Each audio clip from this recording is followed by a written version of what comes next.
حضرت موسیٰ علیہ السلام اور 3 کشتیاں۔ ایک دفعہ حضرت موسیٰ علیہ السلام کو اللہ تعالیٰ نے حکم دیا کہ سمندر کی طرف جاؤ، وہاں 3 کشتیاں ڈوبنے والی ہیں۔ حضرت موسیٰ علیہ السلام فوری حکم الہی کی تعمیل کرتے ہوئے سمندر کی جانب چل دیے۔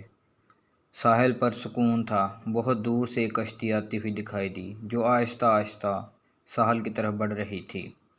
ابھی وہ کنارے سے کچھ ہی فاصلے پر تھی کہ حضرت موسیٰ علیہ السلام نے آواز دی کہ اے کشتی والو، اللہ کا حکم آنے والا ہے، ہوشیار رہنا۔ انہوں نے جواب دیا، آپ جانتے ہیں کہ اللہ کے حکم کو کوئی نہیں ٹال سکتا، ہم تو اس کے بندے ہیں جو حکم الہی کے پابند ہیں۔ کشتی والے ابھی یہ بات کہہ ہی رہے تھے کہ اچانک ایک موج اٹھی اور کشتی ڈولنے لگی۔ سوار اپنے آپ کو بچانے کی کوشش کرنے لگے۔ اتنے میں ایک اور زبردست موج آئی اور کشتی کو اپنے ساتھ بہا کر سمندر کی تہہ میں لے گئی۔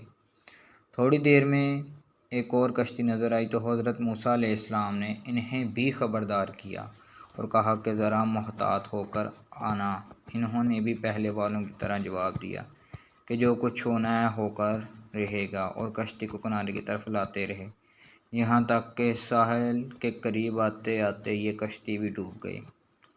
حضرت موسیٰ علیہ السلام کی حکمت کے بارے میں سوچوں میں محو تھے کہ انہیں ایک تیسری کشتی آتی دکھائی دی۔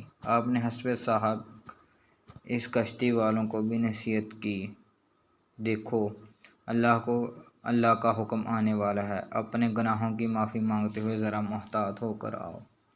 انہوں نے جواب میں کہا کہ اے اللہ کے نبی علیہ السلام، جس طرح آپ سچے ہیں اس طرح اللہ کا حکم بھی اٹل ہے، اسے کوئی نہیں بدل سکتا، لیکن اللہ کی رحمت بھی تو ہے، ہم اس کی رحمت سے کیوں مایوس ہوں؟ لہٰذا ہم اللہ کی رحمت پر بھروسہ کر کے آ رہے ہیں، اور وہ اپنی رحمت کے صدقے میں ہمیں ضرور امن و سلامتی کے ساتھ کنارے پر پہنچا دے گا۔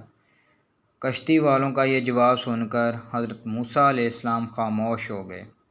جب کشتی بحفاظت کنارے پر آ لگی تو اللہ کے پیغمبر علیہ السلام سوچنے لگے کہ اللہ نے 3 کشتیاں ڈوبنے کا فرمایا تھا، 2 تو ڈوب گئیں لیکن تیسری سلامتی کے ساتھ کنارے آ لگی۔ ارشاد باری تعالیٰ ہوا کہ اے موسیٰ علیہ السلام، آپ نے سنا نہیں کہ تیسری کشتی والوں نے کیا کہا؟ انہوں نے میرے حکم کو تسلیم کیا تھا، میری رحمت کو آواز دی تھی اور اس پر پورا توکل اور بھروسہ بھی کیا تھا، تو اس لیے یہ کشتی میری رحمت کے طفیل بچ گئی، کیونکہ جو بھی میری رحمت کے دروازے پر آ کر صدقہ صد دیتا ہے میں اسے نا امید نہیں کرتا۔ حدیث میں آتا ہے کہ جب اللہ تعالیٰ نے مخلوقات کو پیدا فرمایا تو عرش پر لکھ دیا، میری رحمت میرے غضب پر غالب ہے۔ میری پوسٹ اچھی لگے تو لائک اور سبسکرائب ضرور کریں۔ شکریہ۔